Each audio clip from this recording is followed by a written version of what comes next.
All right, sir, you're Calvin Randall. And Mr. Eckhart, will your client waive the formal reading of the indictment in each case? We do, Judge.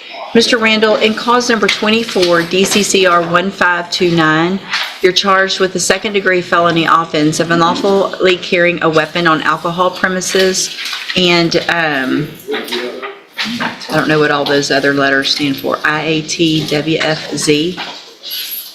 That's the statutory name, Judge. I think it's either a correction facility or something like that, but it's not applicable here. Just, I'm looking at the indictment. It says unlawful carrying weapon, alcohol premises, IATWFZ. I've seen that before. Weapons-free zone. That's what it is. Thank you, in a weapons-free zone. All right, and that is from May 17th of 2024, and how do you plead to that charge? Are you pleading guilty freely and voluntarily? And are you pleading guilty because you did what they charged you with? And then, in cause number 24, DCCR 1530,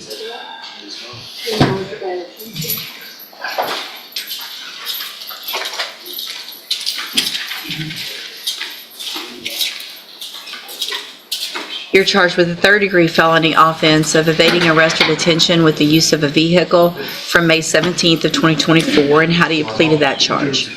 Again, are you pleading guilty freely and voluntarily, and because you did what they charged you with? I have here on the tablet in each of those cases some documents that have your signature on them, that the state's marked as Exhibit Number 1. Before you signed these, did you go over them with Mr. Eckhart? Do you fully understand them? And do you understand, if I follow the agreements that you've made with the district attorney, that you will be waiving or giving up any right to appeal? State tenders number 1 in each case? No objection in each case. It's admitted in each case. Is there any evidence that Mr. Randall is not competent? No. All right, Mr. Randall, in each of your cases, I'm going to find that you entered your pleas of guilty freely and voluntarily, find that you're mentally competent and you understand the nature and the consequences of your pleas, find sufficient evidence to find you guilty, and in cause number 24, DCCR 1529, finds you guilty of evading arrest or detention. Good grief. That one is the unlawful carrying of a weapon on alcohol premises. Sentence you in accordance with your agreement to a term of 10 years in the institutional division of the Texas Department of Corrections. You will receive credit on that sentence for any time that you've been in custody that the law gives you the right to receive. And then in cause number 24, DCCR 1530, find sufficient evidence to find you guilty, and at this time find you guilty of evading arrest or detention with the use of a vehicle. Sentence you in accordance with your agreement to a term of 10 years in the institutional division of the Texas Department of Corrections.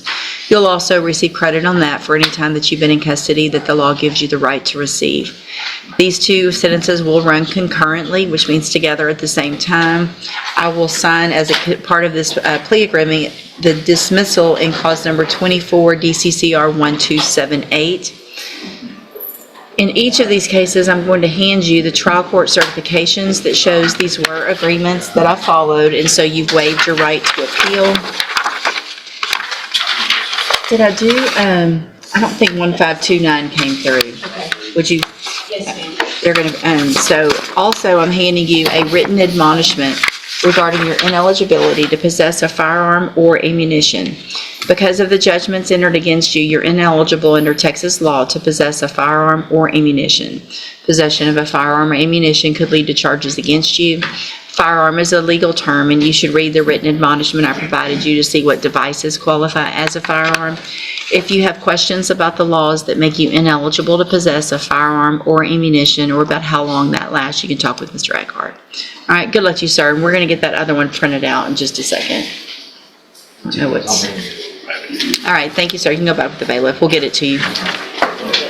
Wait, this looked like a simple plea deal, until it turned serious. Fast flushed face. He pleads guilty to carrying a weapon and fleeing police, then the judge drops it, 10 years, twice.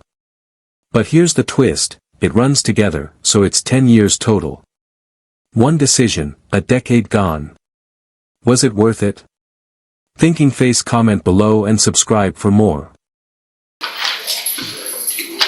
Good morning, sir. You Jake Juan Fontenot? Good morning, yes, ma'am. And Mr. Rojas, will your client waive the formal reading of the motion? You would, Your Honor. And you guys have agreed to go on 1, 2, and 3, Judge. Mr. Fontenot, in cause number 22-39248, I have a first amended motion to revoke your unadjudicated probation, and will he waive the formal reading of that? He will, Your Honor. It shows that you were placed on probation December 14th of 2022 for the offense of theft of a firearm, a state jail felony, and that was a 3-year deferred probation. Is that correct? Yes, ma'am. The motion alleges that you violated your probation. Count 1 alleges that you failed to report as directed to the probation department July 17th, July 23rd, and August 20th, and September 23rd of 2025. And is that true or not true? True. Count 2 alleges that you failed to pay your court-assessed fees as directed, and that as of September 23rd, 2025, you were $3,505 behind. Is that true or not true? True. And then count 3 alleges that you committed the offenses of possession of marijuana, resisting an officer, and no insurance on September 9th of 2023 in Calcasieu Parish, Louisiana. And is that true or not true? True. And the state's going to abandon the rest? Yes, Your Honor. Did you enter your pleas of true to counts 1, 2, and 3 freely and voluntarily? Yes, ma'am. And because those counts are actually true? Yes, ma'am.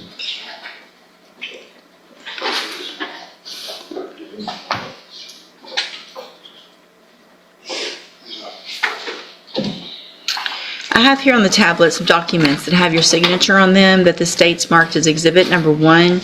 Before you signed these, did you go over them with Mr. Rojas? Yes, ma'am. Do you fully understand them? Yes, ma'am.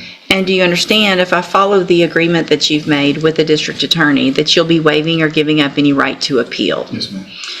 State tenders number 1, No objection. it's admitted. Any evidence that Mr. Fontenot is not competent? No, Your Honor. All right, sir, I'm going to find that you entered your pleas of true to counts 1, 2, and 3 freely and voluntarily. Find those counts true. Find sufficient evidence to find you guilty, and at this time, find you guilty of the state jail felony offense of theft of a firearm. Sentence you in accordance with your agreement to a term of 9 months in the state jail prison. You will receive credit on that sentence for any time that you've been in custody that the law gives you the right to receive. I'm handing you the trial court certification that shows this was an agreement that I followed, so you have waived your right to appeal. I also handed you a written admonishment regarding your ineligibility to possess a firearm or ammunition. Because of the judgment entered against you, you're ineligible under Texas law to possess a firearm or ammunition. Possession of a firearm or ammunition could lead to charges against you. Firearm is a legal term, and you should read the written admonishment I provide you to see what devices qualify as a firearm. If you have questions about the laws that make you ineligible to possess a firearm or ammunition, or about how long that lasts, you can talk with Mr. Rojas. All right, good luck to you, sir. You can go back with the bailiff. Wait, this wasn't even a trial. It was a probation violation. Hearing flushed face, he admits to missing check-ins, not paying fees, and even picking up new charges. One by one. True, true, true. And just like that, boom, collision, probation gone, 9 months in jail. One mistake after another, and it all catches up. Was this fair or too strict? Thinking face, comment below and subscribe for more. Good morning. Are you Relatia Mouton? Yes, ma'am. Good morning. Good morning. And Ms. Mouton, I'm going to take judicial notice of the court's files in Ms. Mouton's cases. We've got clause numbers 25 DCCR 0907, 1446, 1467, and 1468. Ms. Mouton was examined for competency to stand trial by Dr. Capon. I have received that report dated September 29th of 2025, and the finding in that report is that Ms. Mouton is currently competent to stand trial. Is there any other evidence with regard to competency, Mr. Rojas? No, Your Honor. Mr. Smith? Understood. Then at this time, based on that report, I am going to find Ms. Mouton competent to stand trial. And Mr. Rojas, what is the announcement then? Judge, can we get one more announcement? I'm going to need some time to go over the rest of the discovery with Ms. Mouton. Sure, we'll just do a normal reset. Ms. Mouton, Mr. Rojas will be out there to go over everything that he has received, and then you guys can make a decision on what you want to do with your cases, okay? You can go back with the bailiff. Thank you. Yes, sir, thank you. Wait, before anything even starts, the court has to answer one big question. Is she mentally fit for trial? Flushed face, a doctor's report comes in, and the judge confirms she's competent. But here's the twist, no decision yet. The case gets reset so her lawyer can go over everything. So what happens next, plea or trial? Thinking face, comment below and subscribe for more.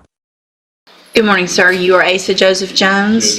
In cause number 25, DCCR 0963, you're charged with aggravated assault, discharging a firearm recklessly.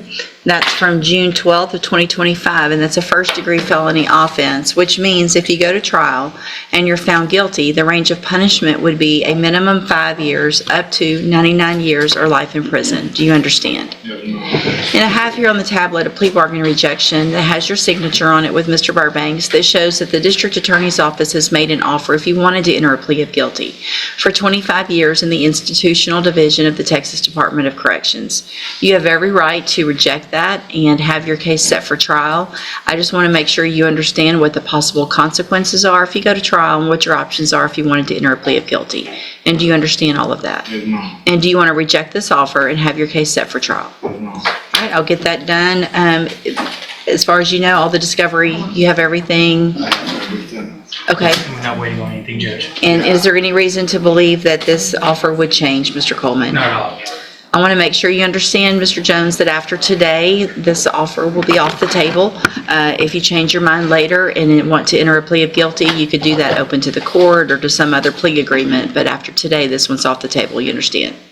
Yes, ma'am. Okay, we'll get it set for trial. Mr. Burbank will begin preparation. Thanks. Wait, the judge just laid it all out, 25-year plea deal on the table, or risk up to life in prison. Flushed face, but here's the twist. He says he doesn't even understand it fully, yet still moves toward trial. And just like that, the deal is gone forever. One decision, everything on the line. What would you choose? Thinking face, comment below and subscribe the Legal Lens for more.